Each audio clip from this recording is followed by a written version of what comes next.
eu sou Daniel. E eu sou Bianca, e esse é o Divulgador, podcast que tem como objetivo divulgar as pesquisas que estão sendo realizadas aqui no Programa de Pós-Graduação em Educação da Universidade Tiradentes. Dando sequência, né, nas nossas entrevistas com alguns alunos aqui, nós temos hoje uma aluna muito especial, ela que é doutoranda em Educação, na linha de Educação e Formação Docente, com foco em História da Educação, mestra em Educação pelo Programa de Pós-Graduação em Educação da Universidade Tiradentes, graduada em Licenciatura em História pela Universidade Tiradentes. No campo de pesquisa, tem se dedicado à pesquisa sobre as relações étnico-raciais, com ênfase em saberes ancestrais, conceito outro de quilombo, educação quilombola, negritude, identidade, decolonial, educação antirracista e letramento racial. Ela que também é membro do grupo de pesquisa História da Educação no Nordeste. Estamos hoje com Rafaela Matos. Seja bem-vinda, Rafa. Obrigada, é um prazer estar aqui com vocês, né? Fazendo esse trabalho que é essencial, tanto para as nossas pesquisas, também para o programa de educação da UNIT. Rafa, você concluiu o seu mestrado em Educação em 2022. Poderia nos apresentar de forma breve o tema central e as principais conclusões de sua pesquisa de mestrado sobre relações étnico-raciais? Então, Dan, o meu mestrado desde a graduação, né? Eu sou, como dizem muitos, eu sou cria da UNIT junto com a Bianca. E você também, desde a graduação que estamos aqui. E na graduação eu já tive contato com a pesquisa. Foi assim, é uma felicidade para um aluno de graduação já ter contato com a pesquisa. Você foi bolsista de C? IC. Fui tanto a voluntária como também Provic e Probic. Isso, da própria instituição. Então é muito gratificante e também nos ensina o caminho para chegar no mestrado. E nesse processo, até o professor Cristiano, né, que é o meu orientador, ele sempre fala que eu sou outra Rafaela, porque é um processo de reconhecimento étnico-racial que eu tive dentro da UNIT, né? Porque às vezes as pessoas me questionam até de estar na UNIT enquanto aluna. Por que e tal, você que faz militância na área étnico-racial, por que está numa instituição privada? Eu digo sempre que são oportunidades. E a UNIT foi um espaço muito importante para o meu reconhecimento étnico-racial, construção da minha identidade enquanto mulher negra. E aí, na graduação, eu entrei em contato com o tema étnico-racial e comecei a pesquisar, junto com pesquisadores que já faziam aqui várias pesquisas na área. E aí, no meu mestrado, eu queria muito falar da minha terra, né, Simão Dias. E aí, eu não sabia muito bem o que falar. Não queria ficar falando só da questão da história, né, que todo mundo já sabia, que era do vaqueiro e tal. E aí, eu fui e decidi fazer pesquisa no Sítio Alto, no Quilombo Sítio Alto. E quando eu decidi, né, fazer a pesquisa foi dentro da escola, só que aí a minha turma é a turma da pandemia. E aí as escolas estavam fechadas. Foi complicado. Então, no processo, eu tive que mudar, eu tive que me adaptar. E aí eu decidi fazer com os quilombolas, né, focado na educação. E aí a gente começa a pensar o quilombo como um lugar educacional, que ele é. E aí a gente vai investigar os saberes ancestrais que tem no quilombo para enaltecer a identidade, a memória e a resistência, né, ancestral que os quilombolas do Sítio Alto fazem. Então, minha pesquisa teve como foco os saberes ancestrais do quilombo Sítio Alto e no decorrer da pesquisa, né, até hoje, que eu continuo no doutorado, fazendo pesquisa no quilombo Sítio Alto, a gente vai analisar e identificar, compreender como os saberes ancestrais eles conseguem, né, mesmo com as colonialidades, né, nesse processo que nós todos passamos, de ser um território colonizado, eles conseguem resistir, né, a todas as colonialidades e permanecer passando de geração em geração esse saber educacional, que são os saberes ancestrais. Explica pra gente rapidinho o que é a colonialidade e decolonialidade. Então, até meio polêmica assim na academia, um pouco, em um contexto, né, educacional, toda a América, nós, né, fomos colonizados. E aí a gente passou pelo processo de colonização, que acabou quando passou pelo processo colonial e tal, e viramos um país independente. Então, acaba. Só que aí fica os vestígios dessa colonização, que são as colonialidades. Que aí tem a do saber, a do ser, a do poder, a cosmogônica, né? E a de gênero, entre outras, que são os efeitos. Hoje nós somos um país racista, que todo o tempo estamos aí combatendo o racismo. Sexista, né? Tem a questão das violências ambientais que a gente está passando agora, né? Por um processo de análise de lei e tal que afeta, né? Essas questões ambientais. Então, toda essa forma de pensar, que é do colonizador europeu, é chamado de colonialidades. E aí a descolonização e a decolonização, o que seria? A descolonização é quando eles saíram daqui, que eles saíram do nosso território. E a decolonialidade a gente faz todos os dias quando a gente combate todas as formas preconceituosas que eles deixaram na nossa sociedade, que são essas formas de pensar, né? Essa questão de dividir por cor, né? Inferiorizar uma pessoa por causa de sua cor, como foi a questão do sequestro em África, que eles também invadem a África e trazem para cá as pessoas negras, né? E aí a gente faz todo esse processo de desconstrução desse conhecimento eurocêntrico, principalmente dentro do campo da história, da educação. E aí a gente vai enaltecendo e consegue dialogar com os saberes que já estavam no nosso território e que são válidos na educação, que a gente estamos na academia, então tem muito esse debate de saber válido e saberes não válidos. E aí, no campo da minha pesquisa, a gente faz muito esse processo de validar esses saberes, no sentido de dizer, não, eles existem e eles são necessários para a gente aprender também, nesse contexto. Então, agora no doutorado, né, no doutorado em educação, com foco em história da educação, quais são as suas principais questões de pesquisa? O que é que você planeja investigar? Poderia fazer um panorama assim, do seu projeto de doutorado? Sim, eu ainda continuo no campo ali, no campo de pesquisa que a gente chama do Quilombo, né? Eu continuo no Quilombo Sítio Alto. E aí, como eu falei, no mestrado a gente vai focar mais nos saberes ancestrais da comunidade, né? E enaltecer esses saberes. Agora, no doutorado, eu penso muito em avançar em pautas, em saberes que eu não consigo avançar no mestrado pela questão de tempo, né? Que a gente não tem tempo. E aí, nesse encontro com as temáticas no Quilombo, eu percebi muito a participação feminina, que a gente lá no Quilombo, né? A gente tem uma matriarca, Dona Josefa, e tem um envolvimento educacional muito das mulheres.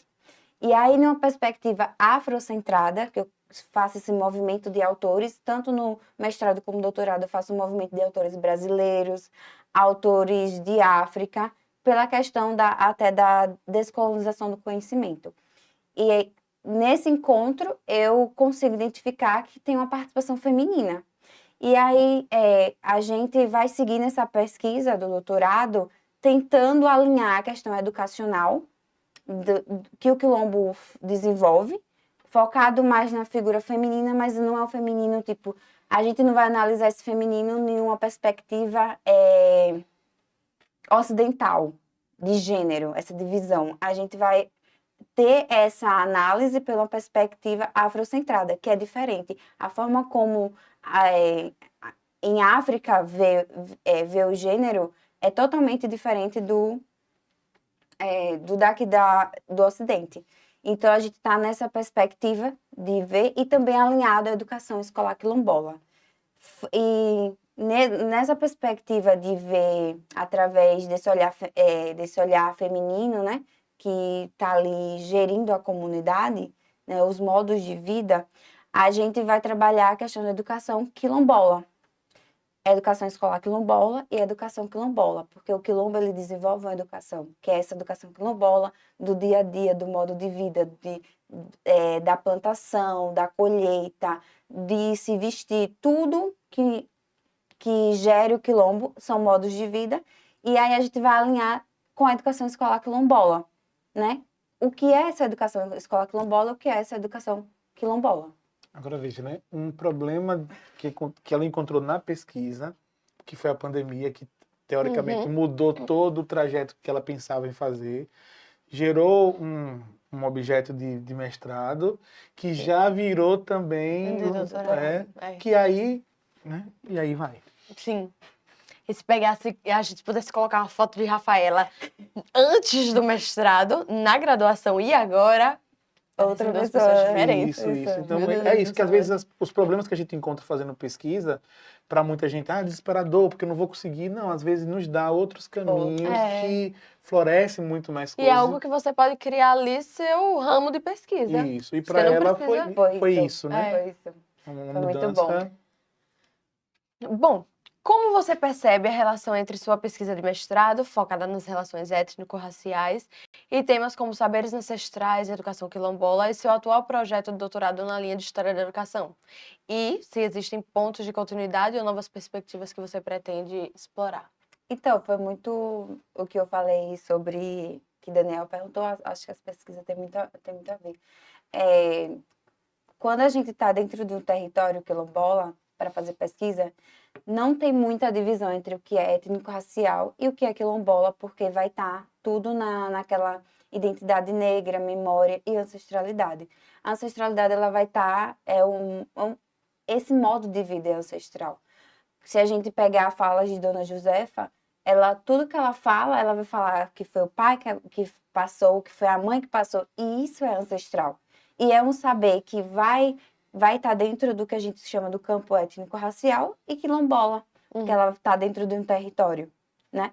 Que historicamente é um território que foi reconhecido pela questão de reparação histórica, né? Necessária para essa comunidade, que agora se encontra no processo de titulação. Eles são reconhecidos pela Fundação Cultural Palmares, mas não têm a titulação ainda, que por direito são deles. Então, é um processo. Então, não tem como... acredito que é muito o que Dan falou, né? O meu projeto de mestrado foi fruto, né? Tudo que eu tô... a maneira hoje, como eu me vejo como mulher negra, né? A minha pesquisa, a minha relação com a comunidade vem muito do que eu produzi no mestrado. Então, é tudo ali um conjunto, sabe? Não tem como eu diferenciar um do outro, nesse sentido. Considerando o seu trabalho de pesquisa sobre questões étnico-raciais, educação quilombola, história da educação, como você descreveria a importância dessas suas investigações para a universidade? E de maneira mais ampla para a sociedade brasileira? Que tipo de impacto você espera que sua pesquisa pode gerar? Eu acredito muito, às vezes eu paro e penso assim, porque a gente na pesquisa, a gente sempre está em busca de coisas inéditas. Acho que é cobrado isso na No gente. doutorado Exato, também. Sim. principalmente. Mas, principalmente, eu coloco como pessoa. Acredito que o impacto é bastante grande na minha vida. E aí, para a academia, vamos dizer assim, um tapa na cara, né? Porque, como eu falei, e até, às vezes é muito difícil de se sustentar aqui. Por quê? Porque, para muitos, muitos me questionam o quê? Por que você pesquisa sobre o quilombo? Qual a relação com a história da educação? Porque não vê a pesquisa sobre educação quilombola, o modo de vida quilombola, como fazendo parte da história da educação. Então, eu acredito que a contribuição para a academia é fundamental, porque se a gente continuar repetindo essa história única que nos foi contada, de saberes válidos, o que a academia tem que produzir e o que deve ser ensinado, a gente vai totalmente estar se afundando, né? E enquanto a academia tem que estar se renovando. E aí é tanto um ganho para a comunidade quilombola, porque necessita, né? E eu digo mais, existe um movimento muito da academia de ir pesquisar nesses territórios, mas que às vezes não só vão pesquisar e acaba tirando ali Protagonismo. o protagonismo das pessoas que estão produzindo, que são eles, né? Eu digo sempre que eles são meus companheiros de jornada, de escrita, porque eu não escrevi o texto só. E pretendo não escrever só novamente. Então, ainda é um trabalho de formiguinha. Eu sei que eu vou mover, eu acho que uma folha, mas que vai ser muito importante a movida dessa folha de lugar. E para a comunidade, vou focar no sentido da comunidade. É muito importante a questão da visibilidade, porque na minha banca de defesa do mestrado, a universidade foi até a comunidade. Foi massa. Então, foi algo já que, aqui na história da UNIT, foi um marco. Enquanto universidade particular, né, ela reconhece que a comunidade tem os saberes ancestrais junto com a minha pesquisa. E eles vão lá, e Dona Josefa, enquanto mestra da Cultura Popular, Patrimônio Vivo de Sergipe, ela participou da minha banca. Então, é algo que eu sei que aquela folhinha está sendo movida. E é importantíssimo, tanto para a academia quanto para a comunidade.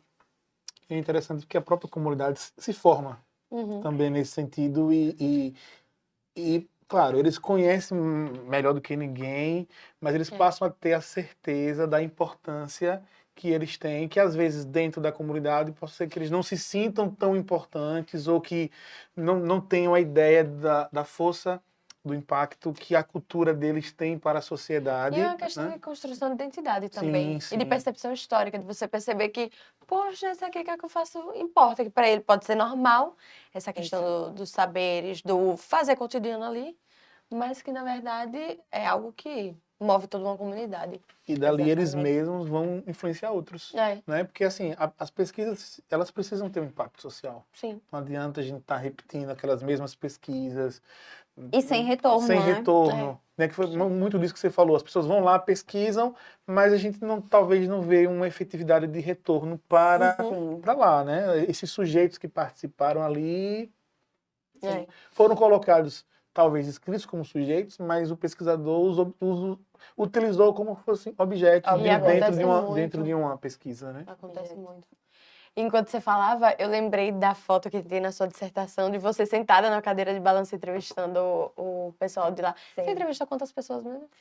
Na minha pesquisa de mestrado foram 6. 6 pessoas.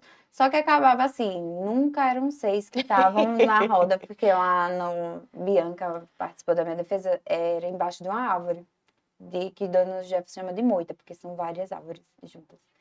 E aí, eu entrevistava a Dona Josefa, tinha 3, 4, 5, 6, 7, 8, 10, já chegou a ter 10 pessoas conversando, porque a comunidade é muito isso, né? É coletividade ali, até não da partilha do conhecimento. Então, eu assim, efetivamente na pesquisa foram 6, mas teve a contribuição de várias pessoas para formular ali a ideia, né? Ou o conhecimento que eles estavam compartilhando. E quem quiser ler a pesquisa de mestrado de Rafaela, tá lá no site do programa. Lá Dá para acessar. No site do PPD tem todas as pesquisas Na aba de teses e mestrados. dissertações defendidas. E é Mestrado muito de fácil de doutorado. encontrar, né? É. Só colocar no Google, né? PPD, PBED, UNIT. UNIT. E aí, Ou explorar teses e todo o site. dissertações do Isso. NIT. É. Lá vai ter já vários acha. programas, assim, saúde, não sei o que lá, clique em educação, tem 3 Ou tracinhos procura lá. pelo nome de Rafaela no Google. Sim, Rafaela sim. Matos de Santana Cruz. Busca o currículo Lattes, porque lá vão ter outras produções sobre outras coisas que ela tem escrito, né? E aí, esse é o caminho.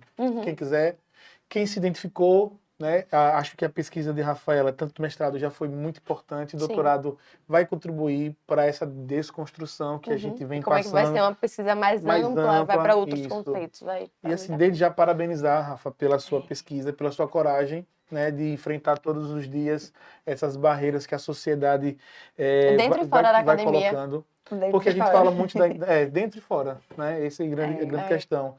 E até aqueles que lutam pela causa, às vezes, são barreiras para que a gente possa Exatamente. desenvolver a pesquisa. Mas, enfim.